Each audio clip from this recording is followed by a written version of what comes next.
kami, ganun ang ginagawa namin. Magpapakain kami, hindi dahil gusto namin i-impress kayo, kung sino man, o kaya, tumakbo kami ng politiko, for mayor. Hindi yun. Kundi ginagawa namin ito para sa Diyos. Para pagdating ng panahon, kayong mga bata o kayong mga nakakarinig ng salita ng Diyos, kayo yung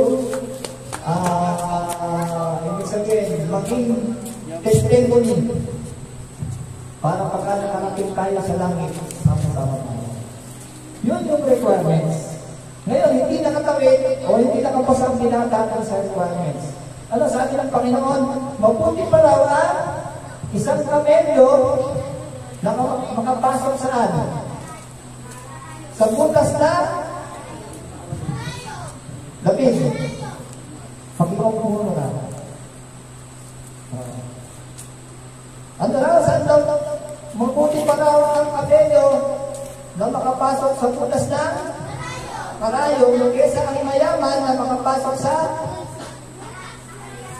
kaharian ng langit. Ano kaya ibig sabihin nito? Ibig sabihin, bawal naman pumunta lang natin ang mayaman? No, tama ang sagot mo, Diyos. Siyempre, kung mayaman ka, dapat ang gagawin mo ay ipapamahagi mo yung kayamanan. Ibig sabihin, mamimigay ka, katulad dito. Yung iba, mamimigay talaga sa mga mahihirap. Ibig sabihin, pinapamahagi nila yung kanilang kayamanan. Ngayon, masama ba ang pera? Ha? Kahapon, pinag-aralan natin, masama ba ang pera? Hindi masama ang pera. Sabi na, 1 Timothy 6:10, for the love of money is the root of all evil. Ano raw yung nakakasama sa pera? Ang sabi ng salita ng Diyos, binanggit ko, ano yung nakakasama sa pera? Ano raw? Yung sobrang pagmamahal. Love of money is the root of all evil. Kaya ang pera, hindi masama yan. Pero, yung pagpapahal sa pera, yung talagang sinasamtalan niya yung kanyang pera, yun yung masama. Ngayon, ito, balik tayo doon. Malapit na tayo matapos. Ano ang ibig sabihin ng Panginoon na yung kamelyo, mas mainam pa ang kamelyo na makapasok sa butas ng karayom kaysa sa mayaman na makapasok sa karayom ng langit? Tingnan nyo nga, yung kamelyo daw ay mainam pang makapasok sa butas ng karayom. Imposible ba yun? Ano yung karayom? Butas ng karayom? Lalo kalaki yung butas ng karayom. Maliit lang. Pero, mas mainam pa raw kung pumasok yung kamelyo. Gano'ng kalaki kamelyo? Malaki, di ba?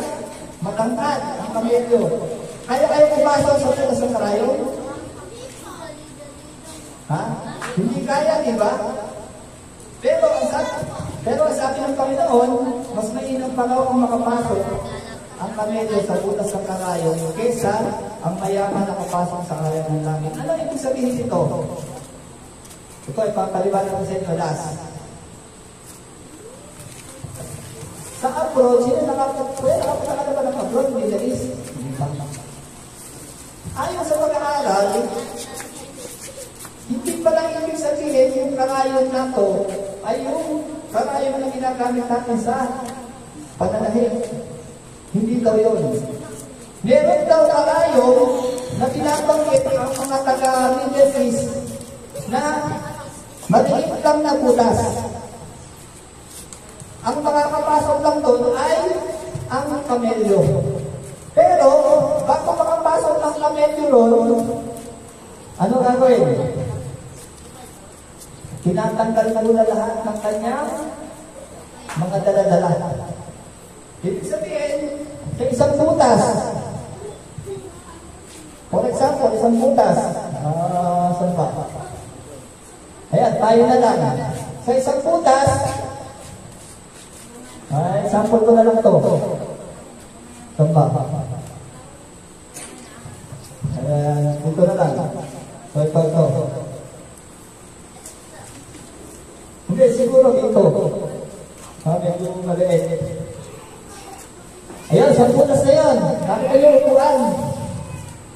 Ayan, yung upuan na yan. Ito.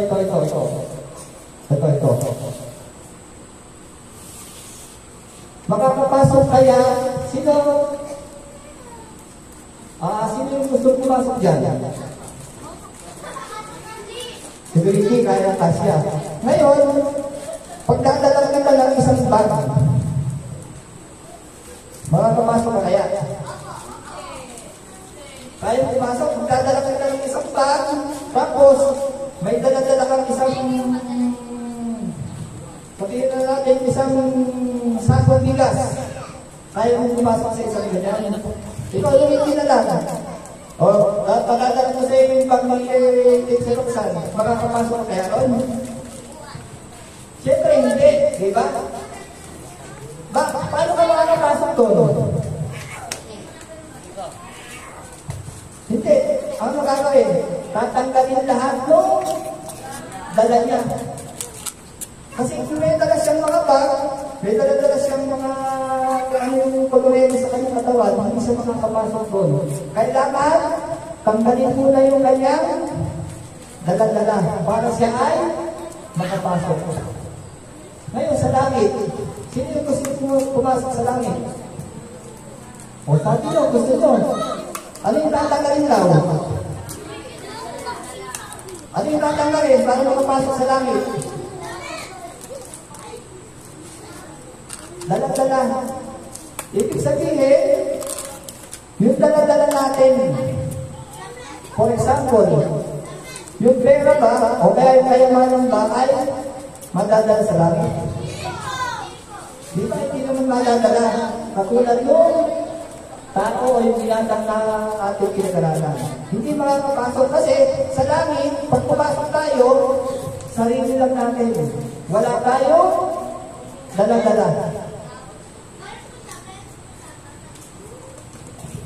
Sarili lang natin pag pumasok tayo sa langit. Yung tanong mo, sa langit, bibihisan tayo ng damit ng Panginoon. Bagong damit. Yun. Kaya wala lang tayo. Yung damit natin na yan. Yung damit natin na yan, wala na yan. Kundi, bibihisan tayo ng Panginoon na bagong damit. Pagka tayo ay napasok sa langit. Ngayon, paano ka makakapasok sa langit? Medyo naalala ko lang. May istorya kasi yung gusto makapasok sa kaharian. Pero, marumi yung kanya damit. Istorya naalala ko lang. Anong ginawa ng hari? Hindi pinapasok. Dahil, marumi yung kanya damit. Sa langit, hindi rin tayo makakapasok o hindi, ang bawat isa, hindi makakapasok sa langit kung marumi ang ating damit. Pagkita, marami tayong dala-dala. Pagkalawa, marami marumi yung ating damit, hindi tayo makakapasok sa langit. Bakit? Ano yung sabihin doon? Pagka marumi ang damit, ano? Ano ibig sabihin? Pagka marumi ang damit, maraming kasalanan. Kaya hindi tayo makakapasok sa langit o hindi tayo makakapasok sa langit kung may kasalanan. Ngayon, lastly, nandito na tayo sa huli. Ano ang requirements para sa langit? Ano? Tama. Nakikinig si Francesca. Number 1, kailangan lang salita ng Diyos. Pangalawa, ano ba? Tatlo lang ito.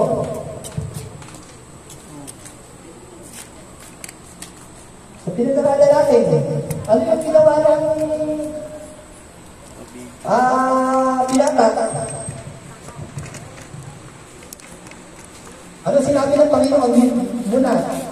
sinabi, sundin ang mga utos, o ingatan ang mga utos. Sabi, meron salita. Sabi mo, salita ng Diyos, tama yun. Pangalawang punto, ano yung ginawa ng lalaki? Ingatan ng mga utos, ingatan ba niya? Ilan lang yung kanyang nagawa? 6 lang. Ilan ang utos? 10. Nagawa ba niya lahat? Hindi. Ang ibig sabihin nito, pangalawang punto ay sundin ang kanyang sundin ang kanyang mga utos. Paano